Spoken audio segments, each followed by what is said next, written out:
ప్రతి ఒక్క స్టూడెంట్కి సిబిఐటీలో సీట్ కావాలి, తర్వాత అక్కడే ప్లేస్మెంట్ చేయాలి. ఇట్స్ లైక్ డ్రీమ్ లాగా అయిపోయింది పేరెంట్స్కి, పిల్లలకి.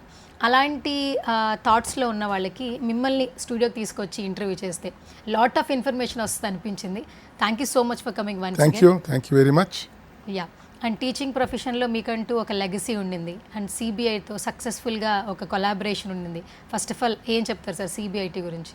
మీరు if you go back to history, okay, CBI మన ఉమ్మడి రాష్ట్రం, తెలుగు ఉమ్మడి రాష్ట్రంలో 76-77లో ఫస్ట్ ఇంజనీరింగ్ కాలేజ్ ఎస్టాబ్లిష్ చేశారు ప్రైవేట్ సెక్టర్లో, సిద్ధార్థ ఇంజనీరింగ్ కాలేజ్.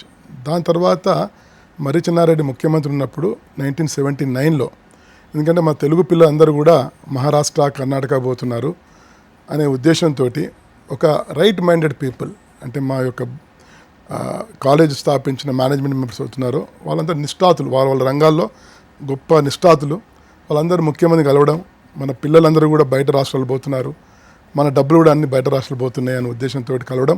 అప్పుడు మర్రి చెన్నారెడ్డి సరే, ఆ రోజు సెంట్రల్ గవర్నమెంట్ ఏఐసిటి ఆర్గనైజేషన్ లేకుండే, సో పోయి నన్ను వాళ్ళకు ప్రపోజల్ పెట్టడం, ఆయన అనుమతి ఇవ్వడం 1979, అంటే 47 సంవత్సరాల క్రితం.